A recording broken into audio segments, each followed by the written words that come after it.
¿Cómo estás? Un gusto, como siempre, que pudiéramos tener esta conversación. Hola, ¿qué tal, Paco? Muy feliz de estar aquí nuevamente contigo y muy preocupada por la situación de los venezolanos que se van a quedar en una especie de limbo legal. Así es, en ese limbo legal. A ver, ¿qué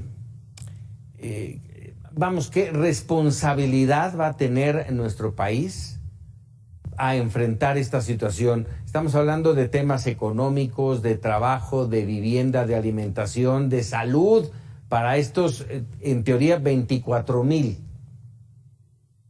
En teoría, Paco, pero es un reto enorme para nuestro país porque no solamente se trata de los venezolanos. México es un país que ya conoce las tres caras de la migración. Mandamos migrantes al norte, somos un país de tránsito, pero ya nos estamos convirtiendo en un país receptor y no estamos preparados para esto por nuestra falta de cultura hacia ese asunto, Ajá. por nuestra falta de oportunidades, pero también porque nuestras leyes, Paco, se han quedado caducas. Si un migrante llega y no puede conseguir trabajo, tampoco tiene un camino fácil para poder abrir un negocio, y esto es algo que se tiene que considerar porque vamos a tener una demanda excesiva.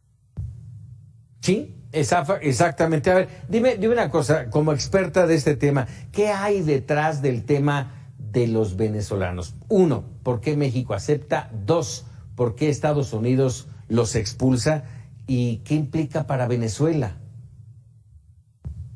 Hay varias aristas de este tema. Primero, ¿por qué acepta México? Bueno, porque el 85% de nuestras exportaciones van a Estados Unidos. Entonces, cuando eres tan dependiente económicamente de un país, pues muchas veces cedes, aunque no es lo que mejor convenga para tu interés nacional. El que paga manda.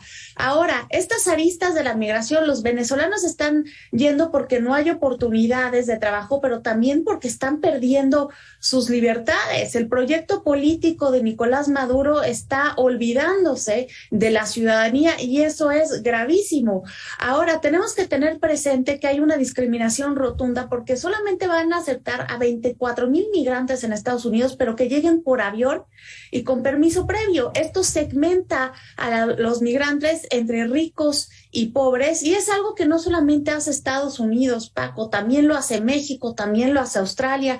Aquí los que llegan por avión y se les vence la visa no hay problema, en otros países como Australia también, pero los que llegan de a pie son considerados como un problema porque son los que menos recursos tienen, y eso es lo mismo en muchos países. Sí, finalmente por avión o por tierra complican una situación.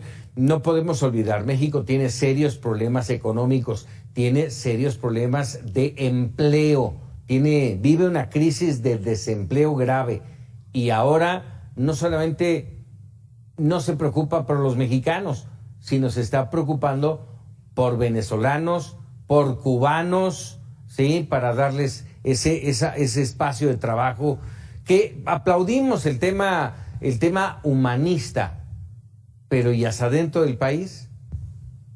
Claro, y ese es un problema muy fuerte. Ahora, Paco, no solamente lo tenemos que ver hacia adentro del país, porque ya sabemos lo que pasa con los migrantes. Tenemos a los haitianos en Tijuana que están arrumbados, nadie les ha dado seguimiento, y eso puede generar una serie de resentimiento cuando no son bien recibidos en el país. Y a la larga puede haber una guerra cultural, como le está yendo en Estados Unidos con esta parte latina que está resentida, como lo tuvo Francia con los países de las antiguas colonias africanas que son musulmanes y que tampoco fueron bien acogidos. Esto nos puede pasar aquí en México. Ahora el tema es, Paco, que esta resolución se da en el marco de la llamada entre AMLO y Biden para reforzar la identidad norteamericana, y esta llamada se da días después de la 20ª cumbre del Partido Comunista Chino y días después de la ratificación de esta cooperación entre México y Rusia para temas de tecnología espacial.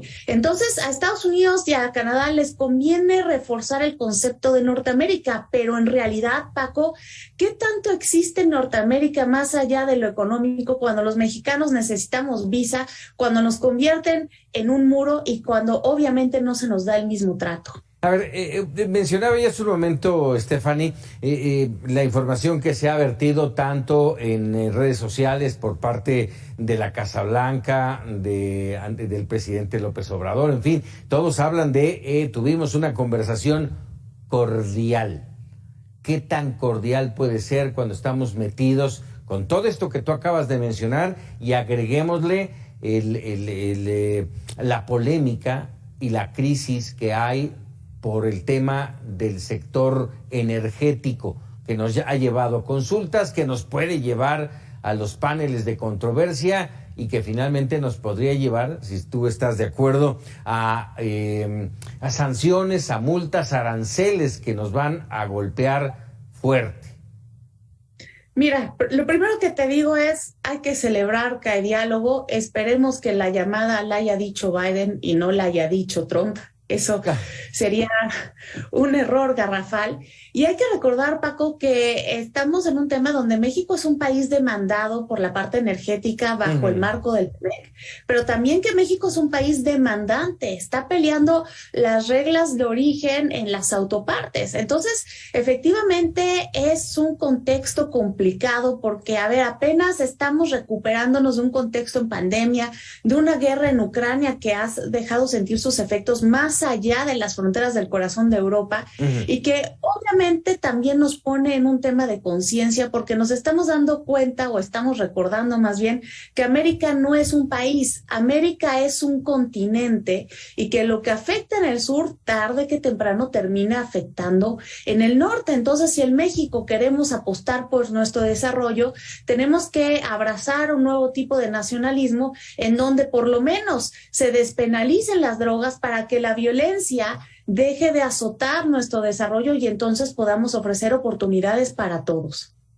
Oye, déjame por último nada más, vamos a estar muy pendientes porque seguramente mañana fluirá un poco más de la información de la que se platicó entre los presidentes de México y Estados Unidos. Pero, ¿qué mensaje deja un presidente que un día informa que Estados Unidos ha decidido desistir del panel de controversia?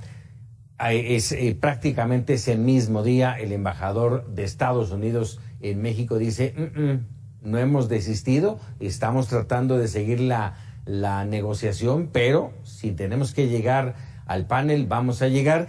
Y hoy el presidente acepta que sí, que efectivamente el desmentido de la embajada y el desmentido de Estados Unidos es correcto, pero insiste en que hay una muy buena relación y subraya esta parte. Ellos entenderán los alcances del tema de la soberanía energética. ¿Va a mantenerse el presidente sobre esa línea? ¿Qué mensaje manda? El primero es sí, pero no. Y eso de alguna manera yo lo decía Cantinflas desde hace mucho y al final no nos lleva a nada. Es un mensaje que despista, Paco, que está jugando con las emociones de la gente rumbo al 2024 y que nos lleva a un nacionalismo energético propio de 1938, en una época en donde la economía está dando malos resultados, en donde la inflación es la más alta de los últimos 40 años. Claro, esto tiene mucho que ver con el contexto internacional, pero cuando las cosas van mal en casa hay que distraer, hay que encontrar un enemigo, y ese enemigo puede ser Estados Unidos. Hay dos actores que encienden de manera rotunda el nacionalismo mexicano, y eso es España y el otro es Estados Unidos. Estamos en una época global en donde los nacionalismos están de regreso, y los nacionalismos, Paco, solamente provocan cegueras. Deberíamos de estar mirando hacia el futuro, porque si México capitaliza lo que puede ser en energía solar, México podría convertirse en la séptima potencia en energía solar si pone paneles en el desierto de Sonora. Stephanie Enaro, como siempre, un gusto platicar contigo sobre estos temas. A ti, Paco, que tengan una excelente noche. Muchísimas gracias, Stephanie Enaro. Y vamos a seguir hablando justamente de